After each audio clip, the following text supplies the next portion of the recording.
Good morning, students. Welcome to another edition of So, You're a Musician. Today we're here with Scott Hynes at the Ghostlight Theater, and we're going to talk to Scott about his life in music and his experience with dance and with theater. So, Mr. Hynes, how did you get into music? I was pretty much expected to. My biological father was a musician, and my mom tells stories of actually playing music on the stomach while I was in the womb, which is really interesting. But we had an old cornet, and Mom was adamant that I play music, and I learned piano when I was in like 3rd grade, but I didn't really keep going. I played for about 4 years, but didn't really go anywhere with it. But she was adamant that I continue with music. She wanted to make sure that I kept going with music. She was ahead of her time, thinking-wise, at that point in time. She knew something the rest of us didn't. And so I happened to have an old cornet that was handed down to me through the years, and so that's how I picked my instrument.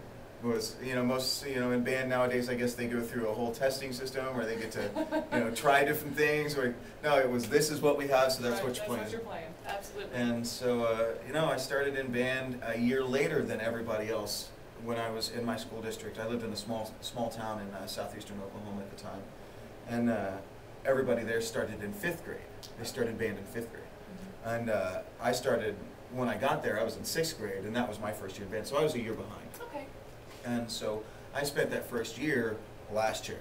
Okay. I spent the 2nd year I was in band last chair. And it wasn't until I got to Sequoia and in 8th grade when I finally started practicing a little bit, and I hit a tryout one time, and it bumped me up to 2nd chair, and I was next to Chris Hamilton for right behind him for the next several years in school. But yeah, that's what got me started, and then from there I just branched out and started learning other instruments. And I think at last count I am capable, maybe not playing professionally, but I'm capable of teaching someone how to play or holding my own in a small beginning band ensemble on most woodwinds, except for the flute. I never could. I just, it's really trumpet ensemble just didn't, yeah. Most of the woodwinds, all the brass, and guitar, percussion, and piano. All right, great. And you were in choir too. Yes, yeah. That was our claim to fame. Yes, it was. Scott and I went to high school together.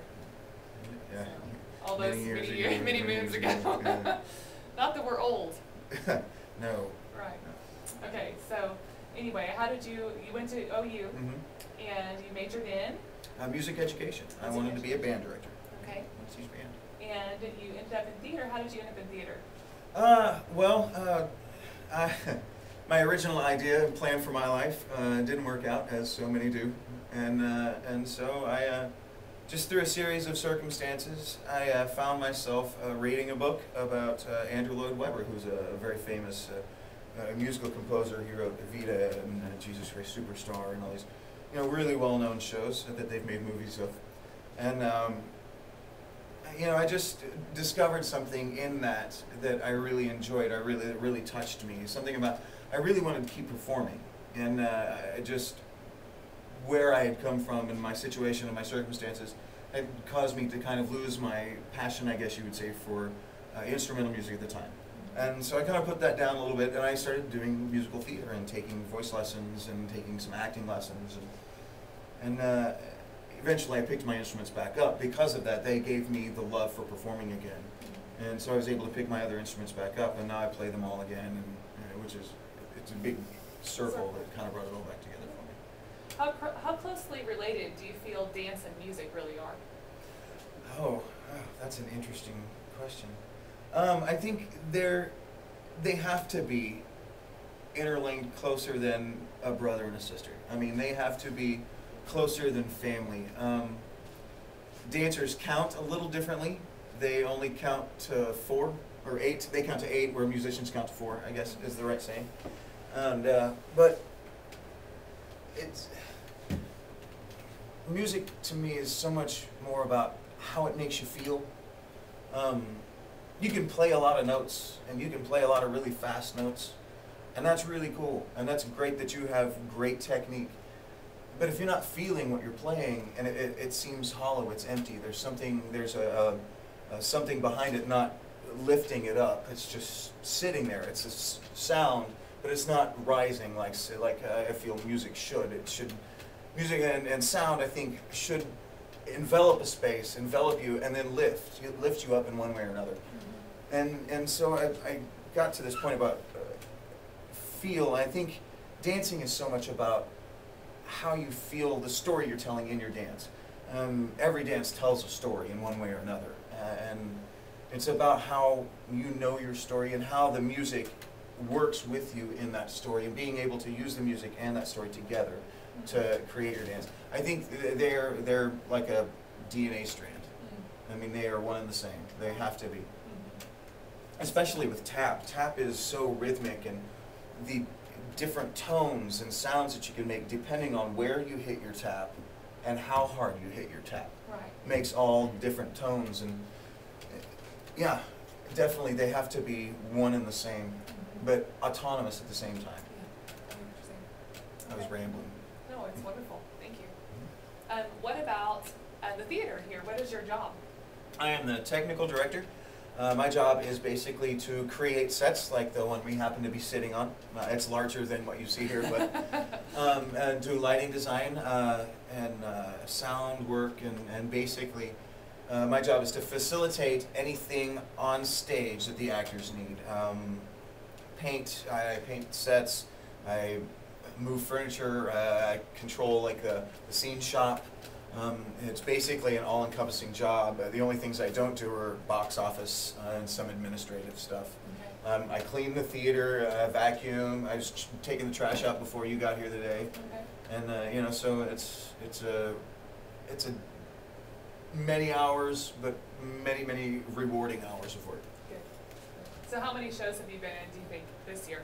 How many shows in general? In general, overall, I think if you take technical theater, which is doing sets or lighting design or that kind of stuff, apart from acting, I've acted in over 20. I'm probably sitting around 24 right now.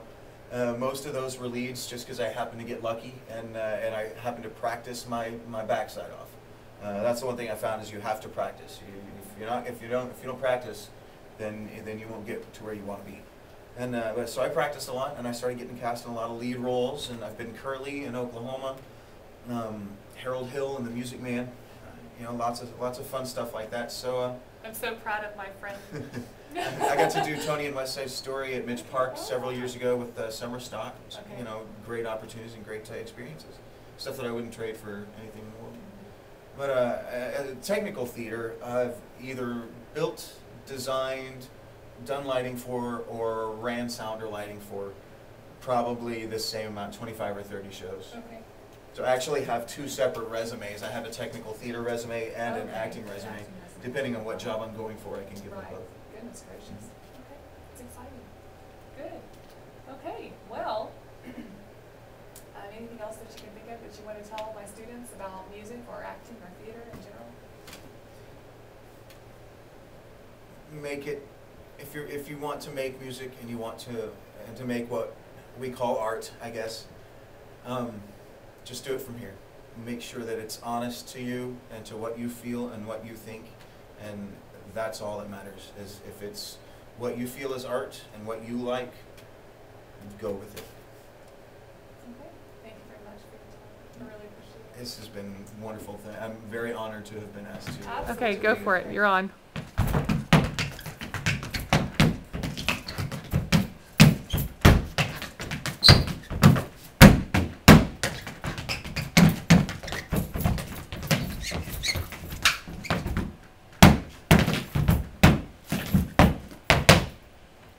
That's I hear you. I'm videotaping while you talk. This is the theater, students, that we were just sitting in. There's Mr. Hynes turning the lights on. There he is. Up here in the technical booth, this is where all the lights and sound and a video projector for the show is all run from behind this little glass wall. And I have a door right here that I can get into the theater from. Hey, there he is. Okay, we're going to look out here in the lobby. I have the coolest friends. What a blessing, right, guys? All right. And we're going to go back here to the green room. This is where the actors get ready. And there's me. There's where the actors get ready, and this is where they put on their stage makeup and where a lot of the props are kept and everything.